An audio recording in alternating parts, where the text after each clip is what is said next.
All right, here we are again with Susa One from the land of Susa, the only news reporting station out here, trying to get to the bottom of things.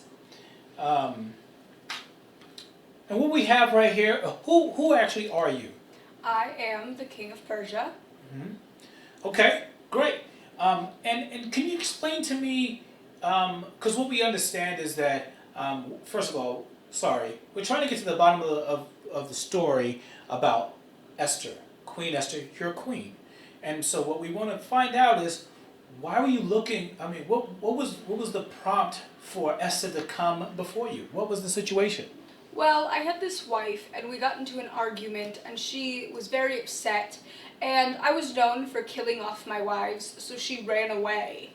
And so I got very upset, and I was like, I need a new queen. This time, I will have the prettiest queen in all of the land. So I had my royal advisors and some soldiers go out into the town of Susa, and I had them pick up the prettiest women from all of Susa, and I got to look at them and pick which one I thought was the most gorgeous one, and that was Esther. And so you selected Esther, and out of all of the choices that you had, and then what did you do? Did you select her? What was the next step? Well, so I decided that Esther was the most beautiful, and so I married her, and I had the rest of them put to the side just in case Esther got upset or I killed her off, because that tends to happen in kingdoms. Um, yeah, I was very happy with Esther though. I was very excited to be married to Esther. Awesome. So now there's another person involved with the story, and it seems like what's his name, Mordecai. So can you tell me some information about Mordecai and how he plays into the story? Mordecai is a very wonderful man. He let me know that I had some guards try to poison me. So he was a very, very kind man, and I allowed him to never have to pay taxes, and I gave him a bit of gold for his troubles, and I very much appreciated Mordecai in his help. I later learned that he would be my future wife's uncle, and I had no clue at the time. Okay, okay, and let's stop right there for a minute. Let's think about someone else that I see in my notes here. It's Haman. I think his name is pronounced Haman. Can you tell me something about Haman? Haman was my royal advisor, one of my royal advisors. He was very kind in the beginning. He was very understanding, and I thought we were friends. Um, I was under the impression that he had brought in Mordecai to tell me about the poisoning. I later found out that Haman was in charge of the guards who tried to poison me, and it was very, very upsetting. I was very upset to know that Haman was in charge of that, and the fact that I appointed him prime minister after the fact because I thought he had done such a wonderful job. It was very upsetting to learn. Sure, and so yeah, you've had this great relationship with what you believe to be someone who has your back, someone who's fighting for your behalf and preventing you from being killed, and you're doing good by him by promoting him. So now, as the story goes on, did the relationship change between you and Haman? Well, Haman was my very good friend, and he was my prime minister at the time. And we had decided that it was a very good idea for him to get rid of all of the thieves and the criminals in the area, and so that happened to be Jewish people in his eyes. And he convinced me that all of the people in Susa who were criminals were needed to were needed to let go. We needed to get rid of them. They were not in our best interest. So I made a decree that said that we were going to get rid of all of the Jewish people in Susa. Um, I later found out that, as you know, Esther is Jewish and Mordecai is Jewish. When I found that out, I was very upset with Haman that he would trick me into doing something like that to put me in a position to harm my own wife, who I love and care about and would never murder. I don't understand why he would do that. And so I was very upset. When I learned all of this, I had him sent away immediately. And then I appointed Mordecai in his position, and Mordecai is now my prime minister. And we have a great relationship. He's wonderful. Thank you so much, King. I appreciate your time.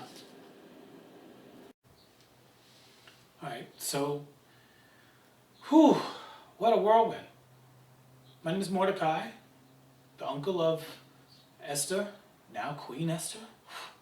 Who would have thunk, right? Like her parents pass away, she's staying with us, and then I recommend that she go to the palace to be selected among all these other young ladies um, to possibly be queen, a Jewish girl. I mean, like, what are the odds? All I know is God always has our back. And so the story just continues in a very, very interesting way. Like, why did I have that chance to hear those guards talking about poisoning the king?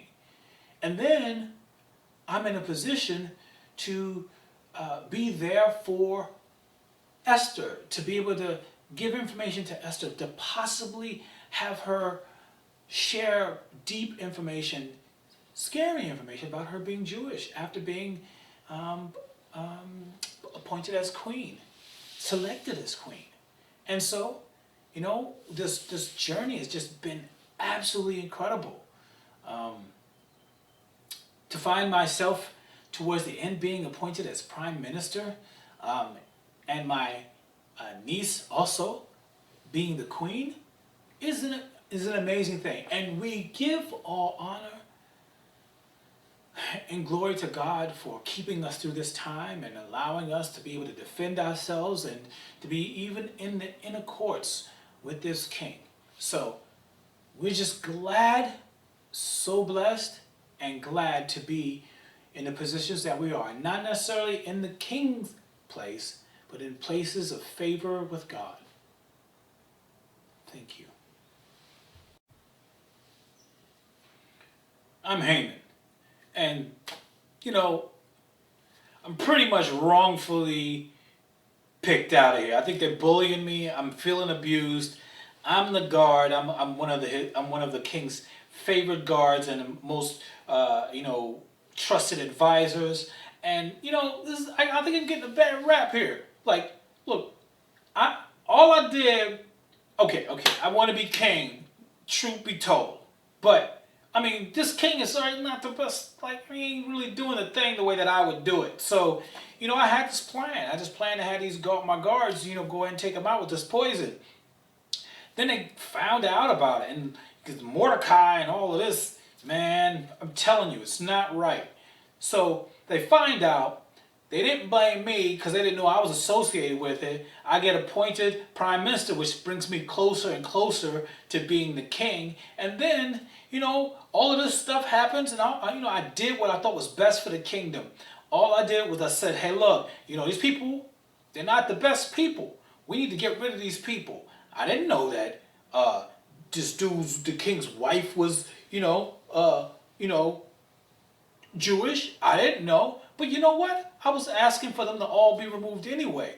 And because of this is pointed back at me like I did something wrong. And yeah, there's a little remorse. I mean, like, who wants to get found out when they do something bad, right? But then they're going to take me out after all of this and all the work that I've done. They're going to take me out and remove me, kill me. I mean, like, what's up with that? Like, this interview is even weird because after this, they taking me to get taken out. It's not cool. It's not cool. Someone needs to do something about this. Thank you. Hi. My name is Queen Esther. Actually, it's Esther. Well, actually, it's Queen Esther. But Esther was my name first, and I actually happened to become a queen in a very strange way. And the way that I became queen is I was minding my own business and my crown fell off. And it doesn't even matter because I didn't grow up as a queen, and it's just a matter of me being in the right place at the right time. And I was a little nervous in the beginning because, I'm just minding my business as just a young girl, and then I get picked up to go be considered as an option to be a queen. Oh, I had no idea what that was about. And so as I got there and my turn came around, and I think I was around, I think I was the last one to show up to be selected. And as I entered the room, the king, he just fell in love with me because I was so beautiful. I'm so gorgeous. Excuse the facial hair. COVID-19 has really done had its time in our town, and so I haven't been able to get out much to take care of this stuff. But here's the situation. I'm there. He selects me to be his queen. I'm in there, and then my uncle comes to me and asks me, tells me all the situation about the Jewish people, my people, and how we're about to be um, attacked or killed, and I can't have that. But who am I? I'm just one person, and didn't think I had the ability or the position or the power to make anything happen that would be different.